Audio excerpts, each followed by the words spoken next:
Welcome. Um, this is not advice, as you know. I'm Roy Bahat, startup investor in the future of work, and I think you guys know that our favorite guests to have here when we answer questions about work, your questions, are the founders in whom we have had the fortune of investing. So today, day 108, we have Bethany from Compass. Compass is a service that helps companies figure out how to pay their people well, appropriately, well in all the ways. And so I think the question that we've got today is a great kind of employee version, if you will, of that question. And Bethany, you can definitely correct me if I've described any of it quite right. How do I know if I'm being underpaid? Oh, I know that. it's fun. Like it's like exhale, relief. And by the way, Yeah, it's like I'm asking you this question. I'm again like, Jesus, this is so different for everybody. So yeah. in whatever direction you want to take it. But there is something. So looking at this from we spend most of our time talking to companies, right? So the way that so to be just super clear, you know the story, but I mean, at Compass, we spend almost all of our time talking to businesses about how they can be better at how they pay people, about how they can make better choices, better decisions, measure things well, have good raise processes that are fair and all of that. That's how we spend most of our time. But because we do this, we now, Lisa, my co-founder, and I we're just really into how people get paid end to end, right? From employees all the way through to how the businesses do it. So from the employee perspective, there's a couple things that when I first got started working on comp, I kind of wish I understood, and I understand better now. The first thing is— 1 second to bookmark. I'm going to insert before we're finished here, and we have a lot of viewers joining us, which is awesome. My beef with the word comp. Yeah, sorry, keep going. No, I can take that. I mean, I'm definitely using it as shorthand. Yes, we'll come back to that, sure. Yeah.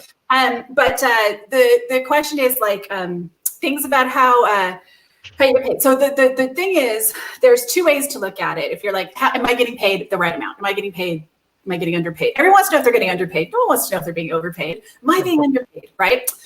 Two ways to look at it. I've been overpaid at different points in my career. Yeah.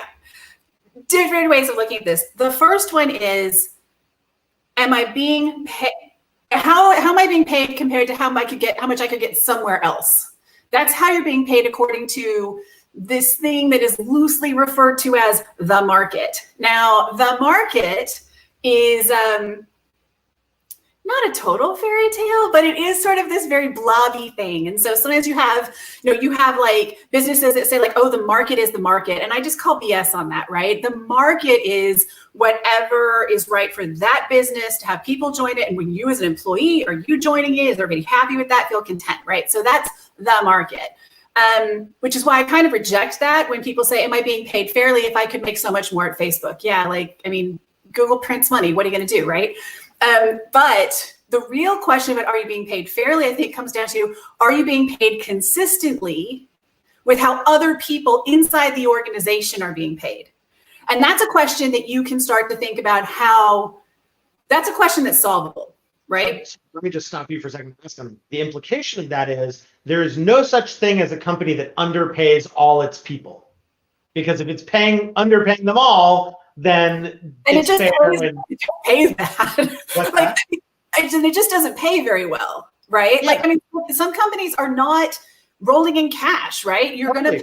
Totally. I'm just making sure I understand that it's really about being paid fairly is about internal fairness. And so let me just keep going because I have some questions on it. But keep going. Okay. No, I know. Okay, so the reason internal fairness is what really matters, right, is because one of them is sort of a company strategic decision.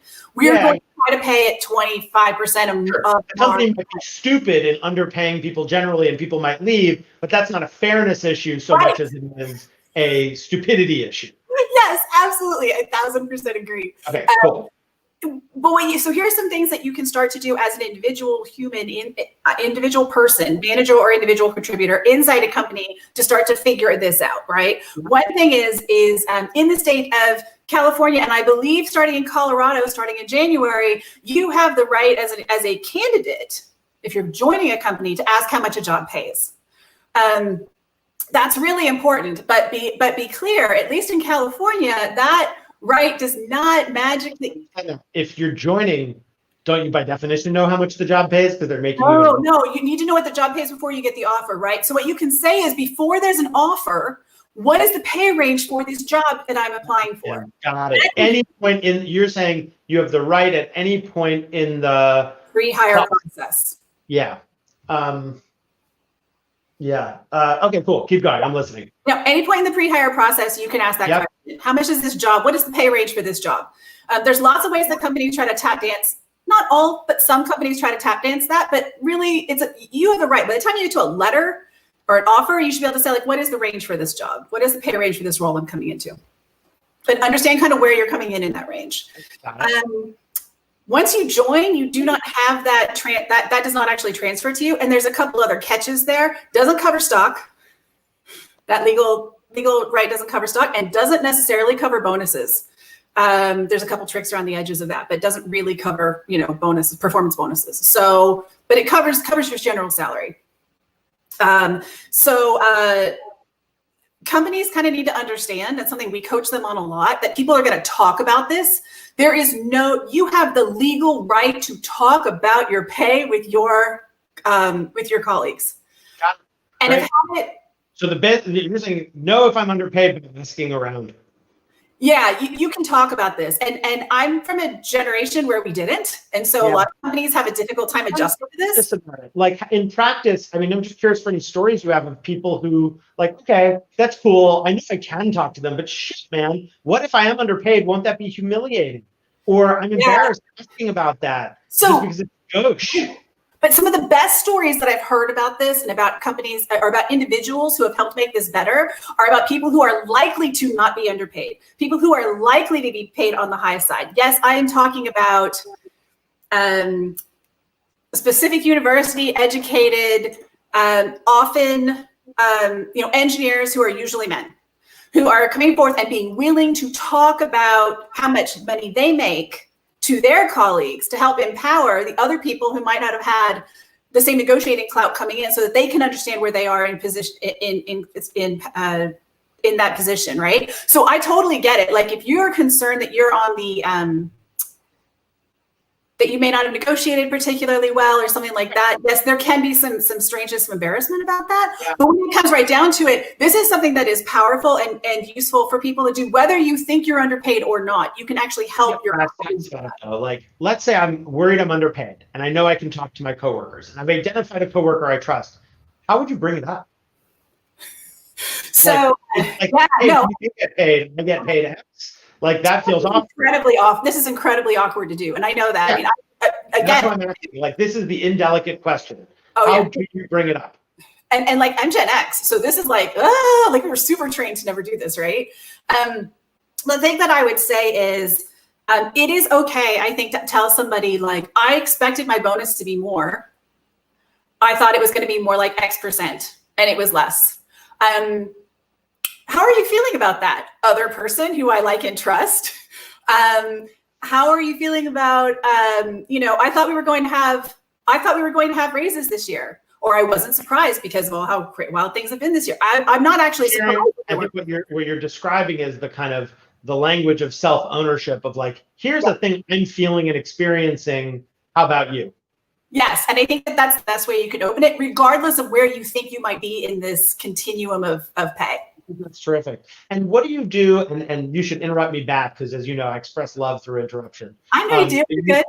You should interrupt me back if you want. But what do you do if you're at a tiny company where there is no comp for your role, or you're the CMO, but there's no other CMO? I mean, sure, there are other C-suite executives, but they're all in different jobs. So if there is no comp internally, what do you do? So, we're a small company, right? And we talk about comp all the time too, which is this interesting mix, right? So, we're saying comp in the sense of comparable, because I'm going to get back to the word compensation. Compensation. We talk about compensation all the time. Yeah. That's a fair question. Yeah. So you get this weird sort of, people are always uncomfortable at least Americans tend to be really uncomfortable talking about money. So is it lots of people? I know that I've only worked in American companies. Cultures, but I worked for a global corporation for News Corp. And I'll just tell you, the Australians talked about money, the Americans kind of talked about money, and the British people never talked about money. Fascinating. Yeah, I've just only really worked in American companies, so I don't really talk about that. But it feels, it's awkward. It feels a little bit weird. Sorry, I got a little bit distracted there. I don't want to. What do you do if there's no comparable? Oh, what do you do if there's no comparable, right? What do you do if there's nobody you can compare yourself to inside the organization? If you are, like you talked about being like the CMO or something like that, no matter actually where you are, especially if you're a manager or in leadership at a company, no matter its size, you should be able to have a conversation with your leadership about how are we setting compensation? What are we doing? How are we setting it? Pay transparency can exist. I have a very specific definition of pay transparency.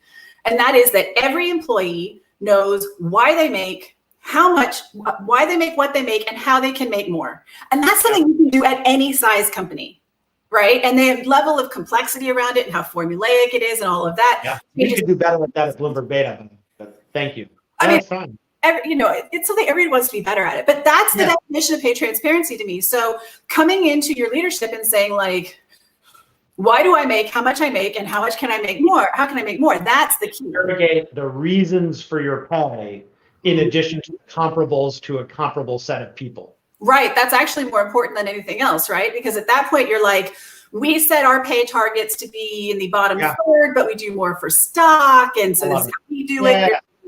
Netflix has been great about being open and transparent about that. Anything, I just noticed how that we're running short on time. Anything you want to make sure to tuck in before we wrap on not giving anybody any advice? I just think nobody's going to advocate for you as well as you can. So get your people around you and don't be afraid to ask the people who are going to be open with you and care about you. Get your people around you and get that advice. Yeah. And I just say for start companies large and small, it would be great to live in a world where all companies were as good at pay at the ones that are supported by Compass. But in reality, you may end up with managers who are awkward talking about this and companies that don't tell them anything. And you're just going to have to make choices with what you got. If you don't like it and you have the power to leave, then leave. If not, you got to organize, and we can talk about, how people organize in another setting. And I'll just say, just before closing, my beef with the word compensation is that it implies pain is inflicted on you and you are being compensated for that pain. Yeah. I prefer the word pay because workers' comp or something, but pay is but pay is a narrower thing, right? Like you've got all sorts of rewards. Good point. When we're talking about pay, I prefer the word pay. It's also only one syllable. And Mike Wallach on LinkedIn. Mike, I see you. Thank you. If by what you mean is venture capital 2024, I'm totally in. So thank you for that. All right, Bethany, anything else before we wrap? No, it was just good hanging out with you. Oh, that's great. I love it. Not advice given by Bethany, her perspective. You got to take your life in your hands, all that stuff. If you have any other questions for us to tackle on future days, let us know. And Bethany, I would love for us to do this again because it's more often we do it. And thank you. To be continued. Awesome. Take care.